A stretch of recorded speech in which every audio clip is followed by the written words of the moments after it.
This is his plan. He's been talking about tariffs for a very long time. He believes in it. And right now, according to the Treasury Secretary, we have over 50 countries who've already come to the table and want to engage with the United States and talk about how we can have a more fair free trade relationship with them. That's a good thing, number one. Number two, this is only part of the deal. The other part of the deal is making the tax cuts permanent.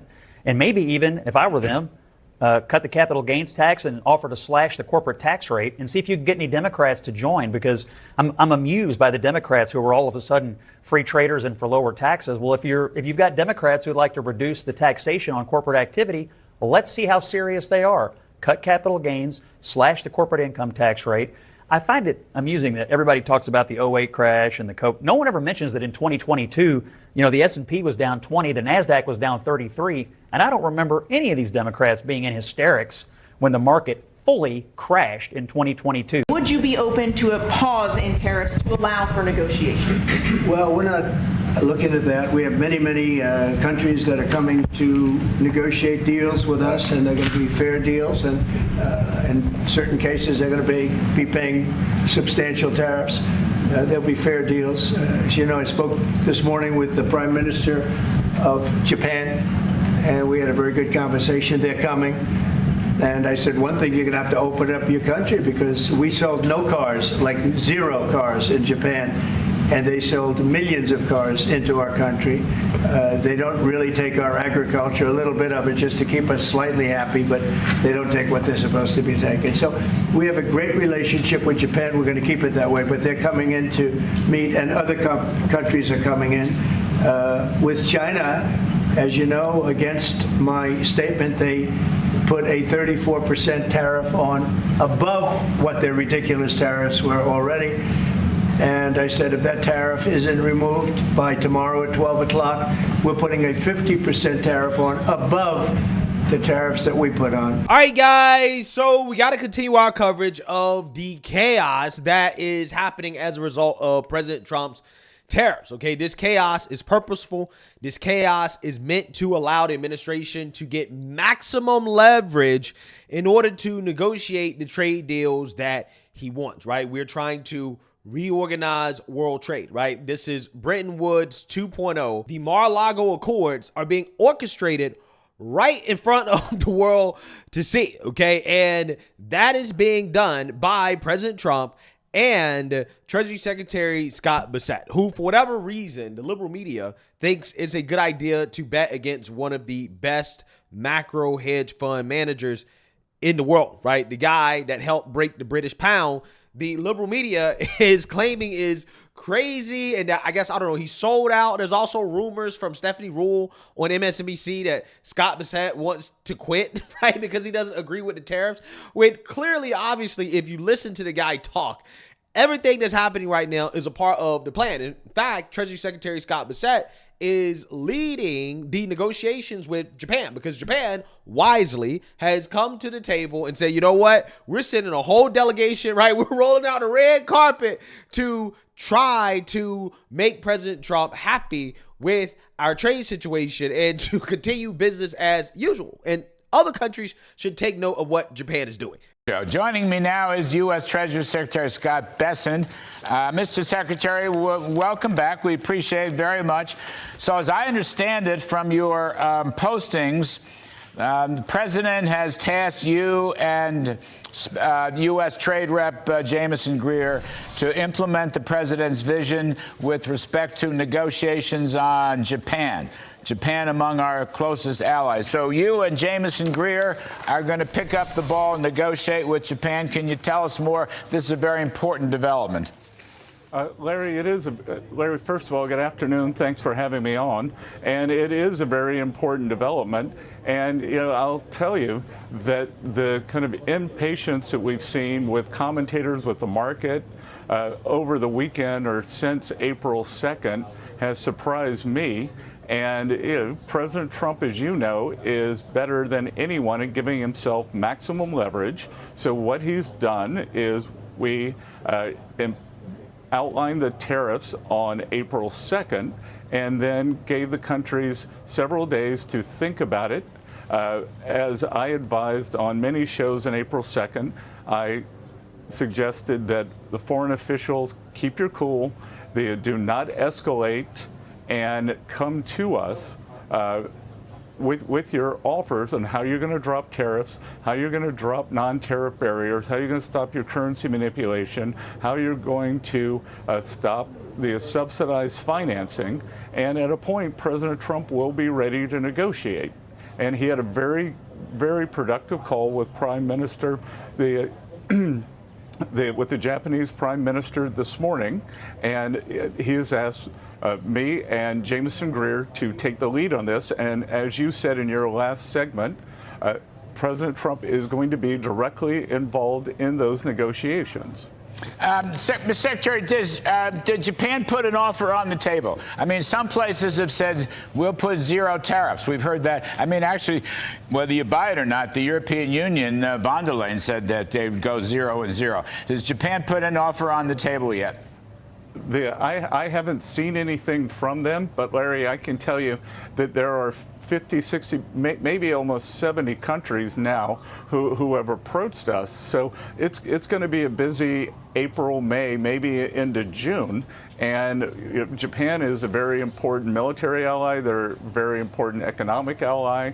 And the U.S. has a lot of history with them. So I would expect that Japan's going to get priority just because they came forward very quickly, but it's going to be very busy. And if President Trump, again, gave himself maximum negotiating leverage, and just when he achieved the maximum leverage, he's willing to start talking. Boom. It's really that simple. I've been telling you guys from the beginning that everything that President Trump is doing and his administration are doing makes perfect sense if you actually listen, right? If you listen to what they say, it all makes sense. And we're already seeing the benefits of what President Trump is doing at a domestic level, because actual real businessmen, not, money managers, right? Not those people, right? Actual real businessmen, okay? Blue collar businessmen are saying, hey, President Trump's tariffs are good, right? And they're helping us out. They're going to help us hire more people. We're not going to increase costs. We're not going to do anything like that. We are expecting to have more business as a result of what President Trump is doing, opening up markets for American producers. Something that CNN and the liberal media, they definitely did not like to hear. We absolutely have had a couple people anxious about their stock market, about the stock market. But again, our goal is that we're going to sell millions more dollars, so we have to hire many more people.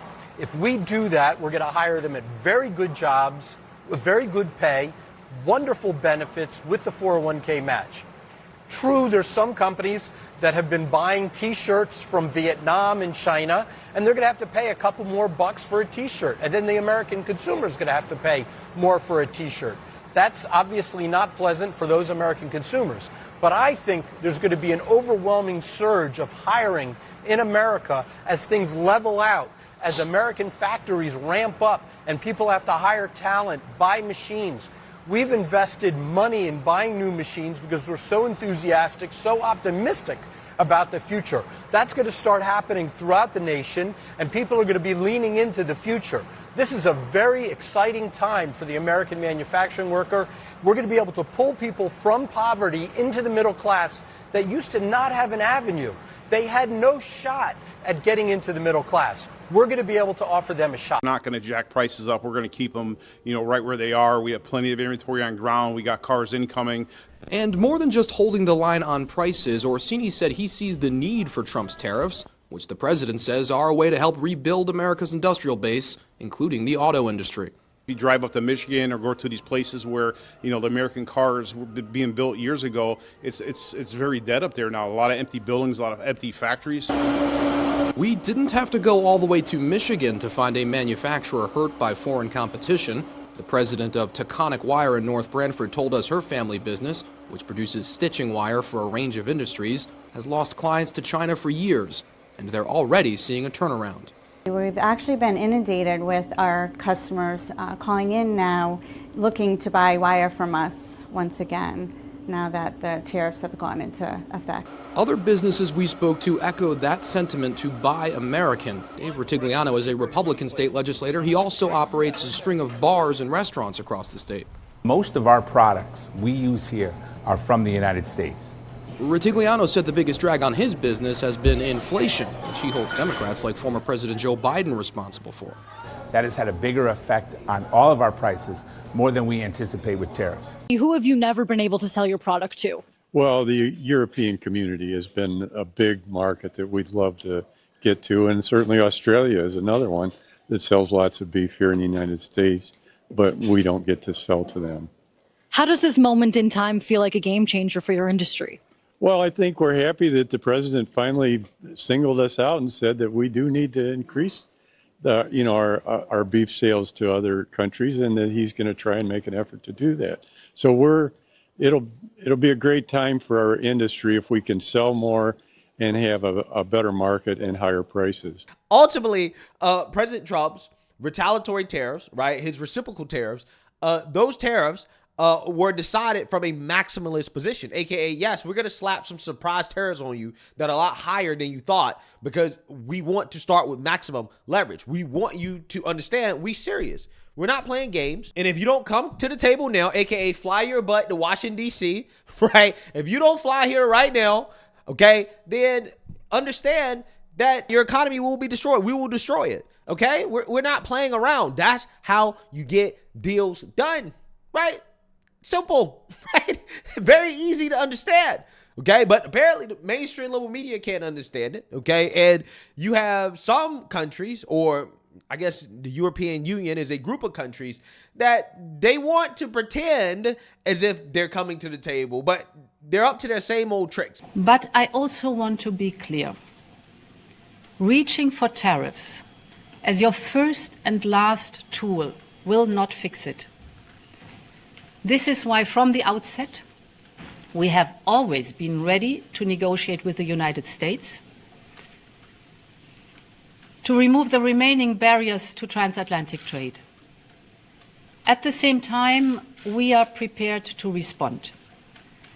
We are already finalizing the first package of countermeasures in response to tariffs on steel, and we're now preparing for further countermeasures to protect our interests and our businesses if negotiations fail. We will also be watching closely what indirect effects these tariffs could have, because we cannot absorb global overcapacity, nor will we accept dumping on our markets. As Europeans, we will always promote and defend our interests and our values, and we will always stand up for Europe. But there is an alternative path. It is not too late to address concerns through negotiations. This is why our Trade Commissioner, Maroš Šefčovič, is permanently engaged with his US counterparts. We will work towards reducing barriers, not raising them. So let's move from confrontation to negotiation. Mr. President, you said it the EU has said that they have offered 0 for 0 tariffs on cars and industrial goods. Is that not enough? Well, the EU, no, it's not. The EU has been very tough over the years. I always say it was formed to really do damage to the United States in trade. That's the reason it was formed. It was formed with all of the countries from Europe, I guess most of them, not all of them, but most of them. And they formed together to create a little bit of a monopoly situation, to create a unified force against the United States for trade. So they have NATO, which is largely the same countries, and they took advantage of us dollar-wise and militarily until I got there. You know, I was able to get $600 billion from NATO. Yeah, so the most annoying part about Europe's response, okay, to President Trump is that it really shows a complete lack of respect for the United States of America that we deserve from the Europeans, okay? Because here's the thing. Japan understood how serious we were because our history with Japan, which is what Scott Bessent mentioned in his interview, includes us nuking Japan, right? We castrated Japan. So Japan knows firsthand what it's like to deal with the wrath of the United States of America, right? But see, Europe, they don't really understand that, right? The Europeans, okay, whom we helped rebuild, okay, post-World War II, Okay, and we did that through the blood, sweat, and tears of the American middle class, not to the benefit of the American middle class, but to the benefit of the Europeans, right? We allowed them, okay, to rebuild their countries, right? And we subsidized them rebuilding their countries. And now they've forgotten about the debt that they owe us, right? They owe us. You can't treat somebody who is responsible for your existence, responsible for rebuilding your country. Also, we're responsible for making sure you don't destroy your country again, right? Because one, we defend you from Russia, right? We're de facto your military.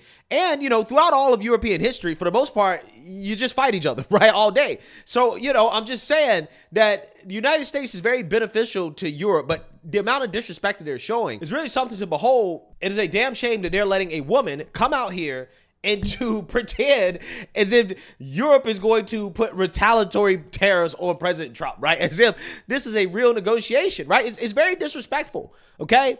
At the end of the day, we don't really share the same values as Europe, right? We're not as close to Europe as we used to be. I mean, again, they're letting women lead their countries, right? They're letting people from the global south come in to their country and to take over their country, to displace their religion, to displace their people, right? And you think that we share the same values?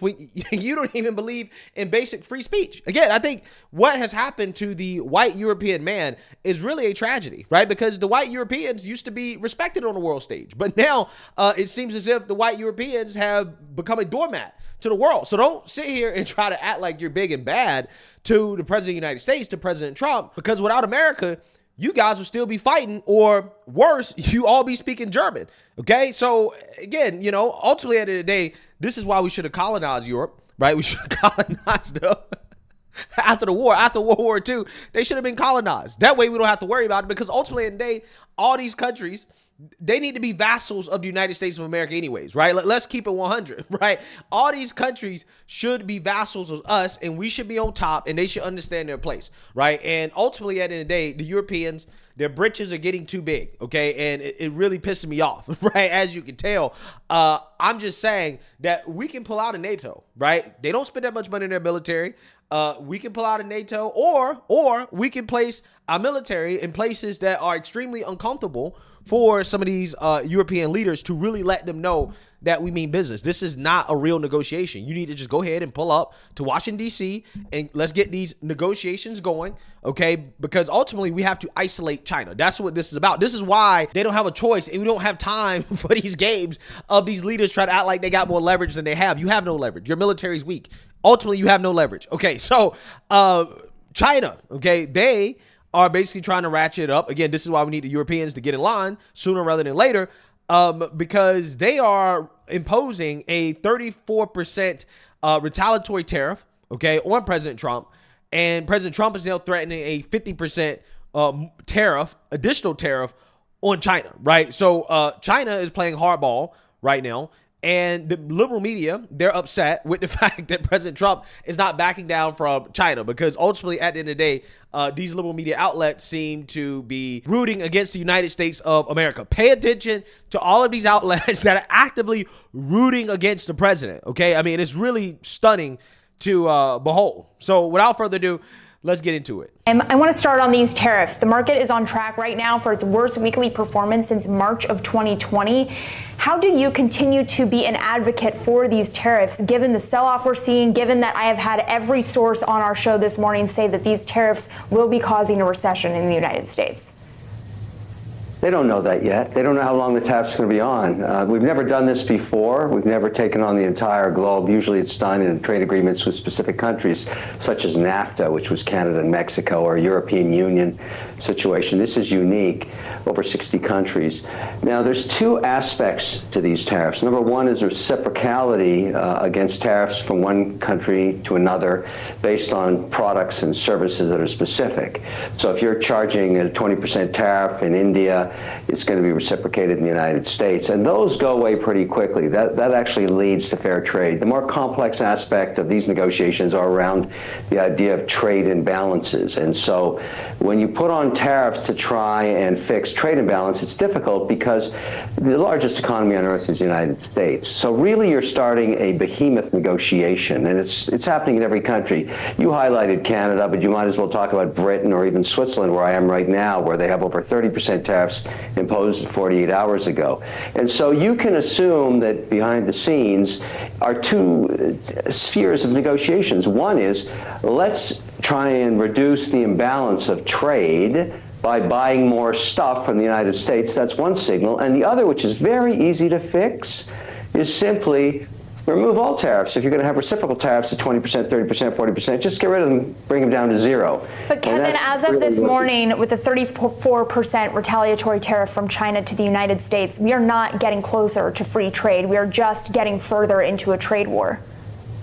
No, China's a whole different story. This isn't about trade war with China. This is about leveling the playing field on a wide range of issues, including IP law, access to business, access to courts, being compliant with U.S. regulations on securities. There is a laundry list of grievances with China that have been around since they joined the WTO, and none of the administrations previously have ever dealt with China. So why are tariffs the right way? Dealt with for the first time. So this has nothing to do with just tariffs. I mean, right now I can't litigate. But that's the tool that the administration is using. Why are tariffs the correct tool if, to your point, these have nothing to do with tariffs? What tool do you suggest they do when nothing else has I'm not the worked president. It's not my job. I mean, but you're criticizing it as if you have an opinion on this, right? So again, what should they do, right? What else should they do? Again, the point of the tariffs is to force them to the negotiating table, right? To let them know that, hey, we're going to hurt you economically unless you negotiate, unless you change some things.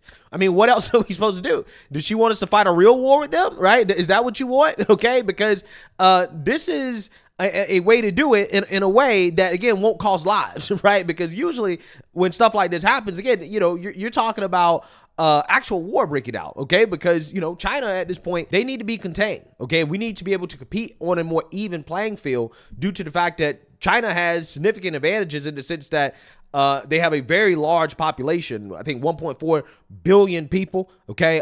They have a good military, not as battle tested as the Russians, but they have a decent military. They also have better technology than most people would like to believe. Okay.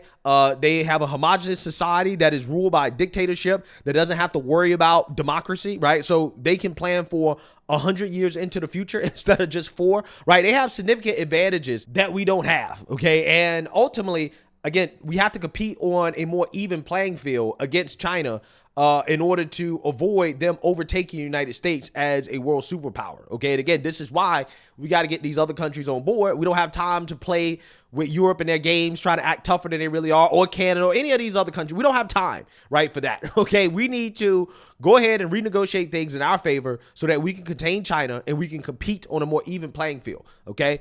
So yeah, the situation with China is going to escalate before it de-escalates, but that's because China can actually play that game. And the fact that they can even play this game in the first place with us, or at least they're attempting to do so in a serious way, that in and of itself is a problem, right? That's an issue. Well, exactly. So let him do his work. China's different than all the other countries. But it's not China has to be dealt with. It's not working. How can you say it's not working? We're not done yet. We just started. Oh, it's not working. Again, these people are rooting against the United States of America. That's what they're doing. They're rooting against this country because they're losing a little bit of money, right? They're not even losing that much. It's fascinating stuff. The media, I mean, they're just betraying the United States in front of the world to see, right? Again, it's crazy, okay? A balance in a fair media would, you know, be, I don't know, wishing for the president to get the deals that he's looking for, right? They'd be cheering the president on and saying, hey, we want to have good deals, right? We want better trade agreements. We want everybody to drop their trade barriers so that U.S. producers do better. But again, they don't care about this country, right? In fact, they think we should flog ourselves and hurt ourselves so that other countries like China can't take over, right? Because a lot of these people are communists anyway, socialists, so they would like to be under control by the Chinese, right? They want the Chinese and all these other countries to win. Look, I'm having lots of problems with China, as are millions of other companies in the United States that try to do business there. They do not play by the rules. They're going to have to start doing it pretty soon. That's a different conversation. You want to talk about the markets correcting? Yes, they are. By the way, markets correct every 18 months up to 20%. You're watching it happen right now. It's not pleasant. You can't blame just the tariffs for this. These have been very expensive markets now for almost 18 months. Now they're having a correction. I think what matters is this a recession signal, yes or no? And how long will these tariffs be on? I would say 50% of these tariffs across these 60 countries will be negotiated pretty quickly, including the Canadian situation you made details on. Canada's different because they're in the middle of an election. Carney's not an elected official. He has no mandate from the Canadian people. He's just an interim prime minister when they threw out Justin Trudeau a few weeks ago. He's got to get elected first, so he's going to say anything he possibly can to try and distract Canadian voters from the fact that his party bankrupt the country. 25% of Canadians live in poverty. They have had no GDP growth for 10 years. There's no investment capital in Canada anymore, and the dollar's lost 41% of its value. Canadians can't go to the United States because they can't afford it under Carney's leadership in his party. So those are different issues too. There's a lot of things going on at the same time. A lot of things that economists tell me are not fixable via tariffs, but I am curious. Economists tell me are not fixable via tariffs. Again, why the hell is Japan coming to the table, right? Why is Japan flying out to the United States to fix all the things that this woman claimed are not fixable via tariffs? Again, this is propaganda, right? This is straight propaganda. Again, the media, they're cheering against the United States. That's what they're doing. They're trying to undermine the president and his leverage in his negotiations. It's crazy. These people are openly rooting against us. Yeah. Anyways, let me know what you guys think. Make sure you like, comment, and subscribe. Most importantly, share a Black conservative perspective. Peace.